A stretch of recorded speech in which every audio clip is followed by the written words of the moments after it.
Quiero darle la bienvenida a todas las personas que nos acompañan en este momento. El tema que quisiera compartir con ustedes tiene muchísimo que ver con la lección número 3 para el sábado 18 de enero del 2014. Y ya que la lección habla acerca de eso desde la cuarta, quinta, sexta y séptima pregunta, quise compartirlo con ustedes. Entonces, que el Señor nos bendiga. Quisiera hacer una corta oración de reverencia para iniciar.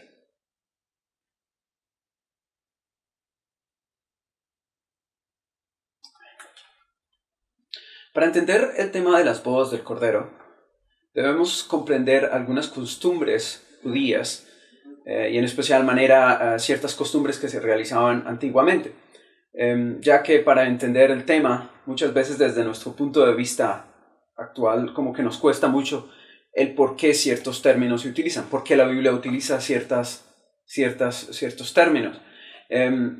Cuando nosotros investigamos acerca de una boda judía, es una de las bodas más interesantes, tiene muchas costumbres muy interesantes, es un momento muy feliz para la pareja, es en el momento en que ambos se juntan, pero para ellos, para la pareja, simboliza como el día de la expiación, porque en ese momento todas las faltas que ellos cometieron antes de ese momento son perdonadas y todas son puestas en el olvido. Anteriormente existían dos fiestas, una que era el Kiddushim, que era en el inicio del compromiso, y el Nisuin cuando terminaba el compromiso.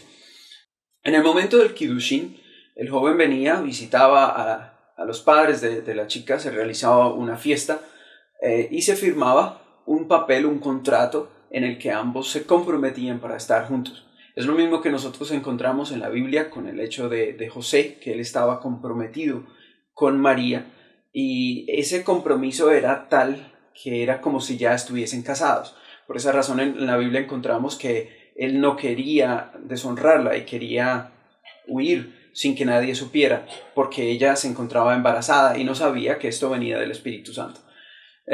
Este papel se llama una ketubá, y esa ketubá es el contrato de matrimonio que ellos firmaban en ese momento, es decir, al inicio de estas bodas.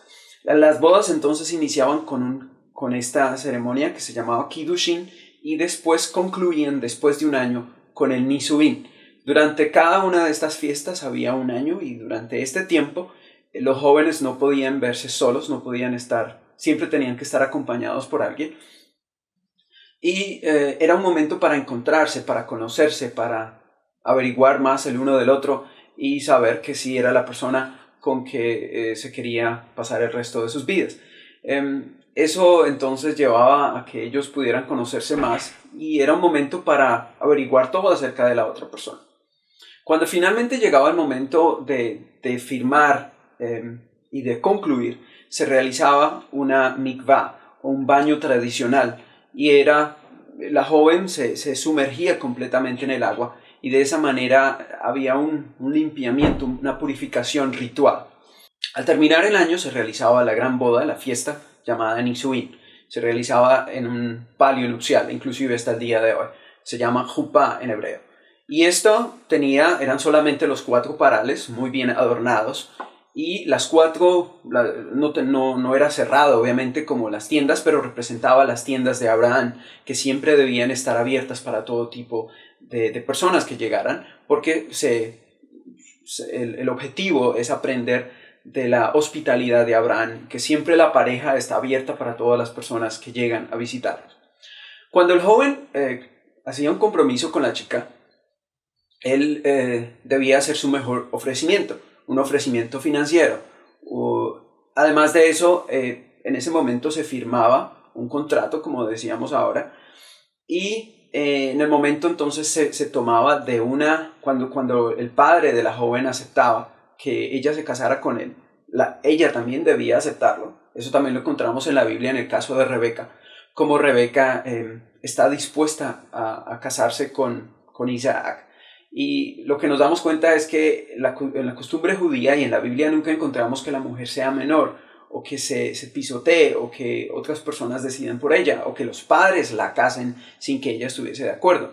Antes, al contrario, el consentimiento de ella era muy importante para para ellos y para todos, o sea que a ella se le preguntaba. Ahora, cuando ella estaba de acuerdo, cuando se firmaba la ketubá, el contrato de matrimonio, entonces ellos toman de una copa vino, tanto ella como él de la misma copa. De esa manera, inclusive hoy en día se rompe esa copa y se paran sobre ella y se rompe, como representando que de esa manera quedaba concluida y se llevaba a cabo este compromiso. No solamente eso, sino que también cuando en la antigüedad, cuando se realizaba esta Kiddushin significa santificación. Kiddushin viene de Kadosh, significa santificación. En ese momento de santificación quería decir que cada uno se separaba, se apartaba para la otra persona. No estaba para ninguna otra persona. Y se empezaba ese proceso de conocimiento. Hay algunos textos que podemos nosotros ver en el Antiguo Testamento sobre estas costumbres, como por ejemplo los padres escogían para los hijos su pareja, en el caso de Génesis 21:21, Génesis 38:6 o Génesis 24:53, y en el caso de Rebeca, como Judá toma una mujer para su primogénito, etcétera, etcétera. En el caso de José, como decíamos, que estaban desposados. Y eso era como si fuera un matrimonio. Debían ser fieles el uno al otro. Ahora, cuando nosotros vemos en el Antiguo Testamento, en la Biblia, y inclusive en las cartas apostólicas, encontramos que Jesús es nuestro esposo. Él quiere hacer un compromiso con nosotros. Él quiere casarse con nosotros. Jeremías capítulo 3, versículo 14 nos dice: convertíos, hijos rebeldes, dice Jehová, porque yo soy vuestro esposo. En Isaías 54, versículo 5 nos habla de que nuestro marido es nuestro hacedor, es decir, nuestro Señor Jesucristo. Y Jeremías capítulo 34, versículo 32 nos habla de cómo Él ha hecho un pacto y que Él es nuestro marido, ¿no? Nuestro Señor. Me llama mucho la atención la palabra esposo, que en hebreo es Baal. Sí, la misma palabra que también significa ídolo. Lo que pasa es que con el tiempo también significó ídolos, porque la gente se iba tras otros esposos, es decir, dejaban a su esposo verdadero y seguían tras otras personas, tras otros Baales. Pero en realidad el concepto que nos quiere enseñar la Biblia es que estamos casados, hay una relación de amor, no podemos estar con otras personas, no podemos poner a otra cosa o a otra persona un trabajo, un estudio por encima de Dios. No puede convertirse eso en nuestro Baal, en nuestro esposo, porque estamos casados y hay una relación de amor con nuestro Señor Jesucristo. Entonces eso es lo que nos quiere enseñar la Biblia, pero obviamente también significa un ídolo. Me llama la atención esta palabra porque siempre en la Biblia se habla esa relación de amor con Él. Juan capítulo 14, versículo 1 al 3. Jesús le hace una promesa a los discípulos de volver a su Padre y de preparar mansiones para ellos y que volvería a llevarlos. Eso encaja muy bien en este contexto de una pareja y de cómo se realizaban los matrimonios en la antigüedad. Porque cuando el joven llegaba, firmaba el contrato de matrimonio en el Kiddushin, es decir, al inicio de este año, él debía volver a su casa. El objetivo de Dios al implementar esto era que las tribus no se perdieran, sino que cada joven seguía permaneciendo a la tribu y era la chica, no importaba de qué tribu fuera, debía convertirse o debía pasarse a esa misma tribu. De esa manera se mantenían las tribus. Entonces él debía volver a su casa, debía preparar una tienda, debía preparar un lugar especial para cuando él se casara. Y de esa manera, como nos damos cuenta en la antigüedad, crecían las tribus. El padre, los hijos, sus hijos con sus hijos, y toda la tribu crecía. Entonces él debía volver. Ahora, exactamente lo mismo que Jesús dice. Yo voy, preparo mansiones y regreso por ustedes. Porque quiero que donde yo estoy, vosotros también estáis. Hay una cosa que menciona Jesús en el texto de Marcos capítulo 13, versículo 32, que es que a veces en nuestro concepto que no es judío, no entendemos el por qué Jesús dice esto. El texto dice lo siguiente: pero de aquel día y de la hora nadie sabe, ni aun los ángeles que están en el cielo, ni el Hijo, sino el Padre. Ahora, la venida del Hijo del Hombre en muchas parábolas se refiere a la venida del esposo. Entonces, la venida del esposo, el mismo esposo, no la sabía. ¿Por qué razón? Porque era el padre el que debía supervisar si el hijo ya estaba listo, tanto psicológicamente como financieramente se encontraba en condición de levantar una familia. Entonces, él era el que tenía que dar la aprobación y el momento, la hora y el día de cuándo debía él partir a recoger a la novia. No solamente eso, porque debía hacerse nuevamente una fiesta y todo lo que eso implicaba. Si al joven o a la joven se le preguntaba cuándo era el momento de la fiesta, cuándo era la boda, la gente se decepcionaría porque ellos nunca sabían el momento, porque tampoco habían tarjetas de invitación. Entonces, la novia, siempre estaba en esa tensión de que cuándo va a ser, y ella siempre tenía que estar preparada, porque en cualquier momento podía él venir, después de que ya pasara ese año. Entonces ella sabía que en cualquier momento él podía venir. Y el padre era el que tenía que dar eso. Por esa razón él nunca sabía. Y dentro de ese contexto es que debemos entenderlo. ¿Por qué? Porque no es el único texto en que Jesús habla dentro de ese contexto de esposo. Las mismas parábolas, inclusive refiriéndose a la venida de Jesús, él siempre habla del esposo, del novio que viene, que la novia debe prepararse. Entonces, dentro de ese contexto tenemos que nosotros entender por qué Jesús dice que él tampoco lo sabía, sino solamente el Padre. Ahí entra un texto del conflicto de los siglos muy importante, donde dice que el Padre es el que da a conocer el día y la hora de la venida de Jesús. Ahora, la palabra conocer en la Biblia es utilizada de otra manera y es dar a conocer.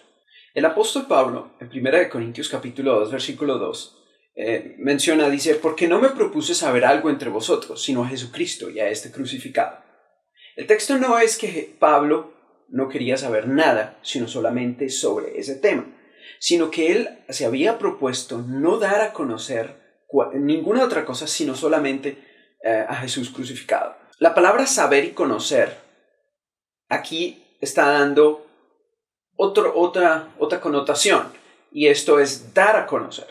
Y es dentro de este contexto lo que nosotros vemos en Marcos capítulo 13, versículo 32, que es el Padre el que da a conocer. Ni siquiera el Hijo es el que da a conocer el día y la hora, sino es el Padre el que da a conocer el día y la hora de su venida. Ahora, cuando nosotros miramos 1 Corintios capítulo 15, versículo 52, en un momento, en un abrir y cerrar de ojos, a la final trompeta, porque se tocará trompeta y los muertos serán resucitados incorruptibles y nosotros seremos transformados. Cuando se habla de la última trompeta, se está refiriendo a lo que ocurría al finalizar este año. Cuando después del año venía el joven a buscar a la chica, a la novia, entonces se tocaba una última trompeta. Se tocaba una trompeta al inicio y se tocaba la última trompeta al final. Y esa era la forma de anunciarle a toda la tribu y a todo el pueblo donde ellos vivían, o a la ciudad, de que había existido un compromiso y de que finalmente, en la última trompeta, de que ese compromiso se llevaba a esa boda, o sea, que la boda se consumaba. Cuando nosotros ahora tomamos el tema de las bodas del Cordero, hay algunas preguntas que nos quedan a nosotros porque encontramos en la Biblia dos novias. Encontramos en los evangelios y en el Antiguo Testamento y en las cartas, encontramos a la iglesia como novia, como la única, como la pura, la que el Señor quiere llevarse al cielo y quiere casarse con ella. Y encontramos en Apocalipsis cómo es la ciudad, la novia del Cordero. Entonces, como que no podemos reconciliar estos dos términos. Ahora, ¿qué es lo que nos dicen las parábolas? Las parábolas reúnen todo el plan de la salvación y lo presentan de una manera interesante. Por ejemplo, Mateo capítulo 25 nos presenta la parábola de las 10 vírgenes, pero la parábola inicia diciendo que el reino de los cielos es semejante a 10 vírgenes, es decir, que el reino de los cielos, el plan de la salvación, está incluido allí, que revela ciertos detalles más que otros, pero que sea como sea, encontramos lo que es el plan de la salvación allí incluido. Versículo 6 al versículo 2 nos dice: He aquí viene el esposo, salid a recibirle. Entonces todas aquellas vírgenes se levantaron, arreglaron sus lámparas, y las insensatas dijeron a las prudentes: Danos de vuestro aceite. Pero ellos dijeron: No les podemos dar de nuestro aceite, vayan a quienes los venden, y ellos serán los que les podrán vender. Pero cuando ellas se fueron, vino el esposo, y las que estaban preparadas entraron con él a las bodas, y se cerró la puerta. Eso es lo que nos cuenta la parábola de las 10 vírgenes. Ahora, el punto es, aquí no se está hablando de cuando el novio viene a llevarse a la novia, sino cuando él viene, llega a la casa del padre de la novia, firma el contrato de matrimonio e inicia el desposo, inicia estas bodas, como se presenta aquí, como era la costumbre en la antigüedad. De pronto, si nosotros mirásemos en un resumen todo lo que hemos dicho con respecto a la costumbre judía, lo primero que tenemos es que las bodas era para ellos como un día de juicio, como un día de expiación, porque todos los pecados se perdonaban. El joven traía su mejor propuesta financiera. Ahora, al mirarlo en el concepto bíblico, encontramos que Jesús, el novio, trae su mejor propuesta, que es su vida, que es su sangre. Él debe venir al padre de la joven, y eso es lo que tenemos aquí. El novio viene al padre de la novia. El padre de la novia es nuestro Padre Celestial. Es decir, que este es el momento cuando Jesús va al anciano de días con toda la gloria, así como lo presenta en el libro de Daniel, con toda la gloria, con toda la majestad, así como si estuviera regresando a la tierra. Porque estamos hablando de que la una parte de las bodas es igual a la otra parte de las bodas, con la misma gloria, con la misma pompa, con las nubes de los cielos. Por esa razón se presenta de esa manera. Ahora, hay un contrato que se firma, y ese contrato es el plan de la salvación. Es el pacto que se hace. El vino que toma la joven y el joven, representa la Santa Cena. Pero notemos que esta Santa Cena no es de comunión abierta, no es para todo el mundo, sino es solamente para ella, para la novia y para él. Son los únicos que toman del vino. Nadie más puede tomar del vino. Ahora nos damos cuenta que esa es la razón por la cual no cualquier persona toma parte en la Santa Cena, porque solamente los que hacen parte de la iglesia, los miembros de la iglesia, los que tienen ese derecho de hacerlo, porque Jesús toma con su novia de ese vino.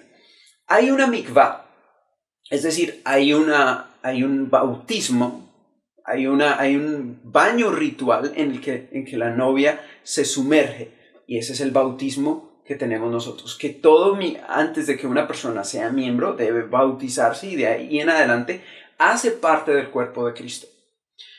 En el Antiguo Testamento, en la Antigüedad, había un acompañante siempre durante este año. No estaba sola.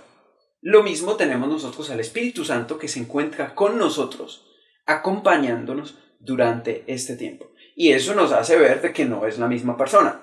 No puede ser el mismo Jesús este Espíritu Santo, porque si fuera el mismo Jesús, entonces él mismo está acompañando todo el tiempo a la novia, y no es así. Debía ser una tercera persona la que debía siempre acompañar a esta pareja, y es una tercera persona, la tercera persona de la divinidad, la que acompaña a la novia durante este periodo, mientras Jesús está preparando las mansiones, y mientras Jesús está con el anciano de día cuando está realizando esta investigación, porque el novio debía investigar a la novia, a ver si estaba dispuesto a casarse con ella o no. Entonces, durante todo ese tiempo debía haber una investigación minuciosa, si realmente ella le convenía o no, y lo mismo a ella a él. Y es por esa razón que en este tiempo debemos nosotros buscar con mayor afán las cosas de Dios, las cosas divinas, y debemos comprometernos a estar con Él. Por esa razón debemos entrar en un momento de santificación, de apartarnos del mundo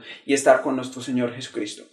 El Padre es el que busca a la novia, pero el joven tiene que comprometerse en ganar su corazón para que ella también acepte hacerlo. Jesús hizo su parte, Él vino a buscarnos, Él vino a ganar nuestro corazón. Y es ahora nuestra parte decidir si le aceptamos o no le aceptamos. Y solamente es el Padre el que da a conocer el momento de la segunda venida de Cristo Jesús. Y ahí es cuando se toca la última trompeta y se anuncia la venida del novio. Con este concepto podemos nosotros entender ahora el por qué Mateo 22, 10 al 14, se habla de que el rey, que en este momento ya ha recibido su reino, el Señor Jesucristo, desde 1844, viene a mirar las bodas y viene a investigar quién no tiene las vestiduras gratis que Él les daba. En una boda judía anteriormente se le regalaba las vestiduras de boda a la persona que entraba. Ahora, en la parábola nos damos cuenta de que esta persona no quiere ponerse las vestiduras que representan las de nuestro Señor Jesucristo. Su justicia no se lo quiere poner. Y por esa razón vemos la consecuencia, que entonces es borrado del libro de la vida, a pesar de que ya estaba escrito cuando aceptó a Jesús, pero ahora es borrado y entonces le espera el juicio eterno. En el libro de Daniel capítulo 7, versículo 13 y 14, como lo tenemos también en la lección, encontramos cómo es que Jesús va al anciano de días. Y ahí es cuando se firma ese contrato, finalmente, cuando Él recibe su trono, cuando Él recibe su gloria. Pero ahí es donde entra el segundo concepto que encontramos nosotros en Apocalipsis. Como novio, Él viene a buscar a su novia, pero como rey, el pago por haber vencido no es otra cosa que la ciudad, porque los reyes anteriormente, los generales, rodeaban, sitiaban la ciudad, y el pago para ellos era la ciudad. Entonces esa es la novia para el rey. Entonces tenemos dos conceptos. Jesús como novio viene a buscar a su novia, Jesús como rey viene con la ciudad, y lo que la hace hermosa la ciudad, todos los adornos de la ciudad son los invitados, porque no hay nada mejor que un rey que invite a todos sus vasallos, a todas las personas, a que celebren con él la victoria que ha tenido sobre la ciudad. Y la alegría de la ciudad es poder hospedar a todas estas personas allí en ese lugar. Lucas capítulo 12, versículo 36 también nos dice: y vosotros sed semejantes a hombres que guardan a que su Señor regrese de las bodas, para que cuando llegue y llame, le abran enseguida. Aquí se abra, la Biblia menciona en este caso de cómo Él regresa de las bodas. Pienso que esto nos podrá ayudar muchísimo a entender la lección, el por qué se habla de esa manera. El conflicto de los siglos, página 480, nos habla de que ese es el momento cuando se recibe el reino. Los que estaban preparados entraron con Él a las bodas y fue cerrada la puerta. No iban a asistir en persona a las bodas, ya que éstas se verifican en el cielo. Las bodas la conforman el momento de desposo y finalmente la boda final, cuando es la cena del Cordero. Y eso nos lo corrobora, lo complementa Apocalipsis 19, 7 al 9, cuando dice: gocémonos y alegrémonos y démosle gloria, porque han llegado las bodas del Cordero y su esposa se ha preparado, y a ella se le ha concedido que se vista de lino fino, limpio y resplandeciente, porque el lino fino es las acciones justas de los santos. Y el ángel me dijo: escribe, bienaventurados los que son llamados a las cenas de las bodas del Cordero. No hay gloria mayor para la ciudad que alojar a los invitados. Y esta es la gloria, que es la justicia de los santos, que a su vez es la justicia de Cristo Jesús. Santiago capítulo 4, versículo 4 nos dice: oh almas adúlteras, ¿no sabéis que la amistad del mundo es enemistad contra Dios? Es ahora, durante este tiempo de investigación, desde 1844 para acá, que debemos consagrarnos a Él, así como Él está investigándonos a nosotros, para que cuando llegue ese momento de las bodas del Cordero, podamos estar con Él. Dios te bendiga en el estudio y la comprensión de esta lección de esta semana. Amén.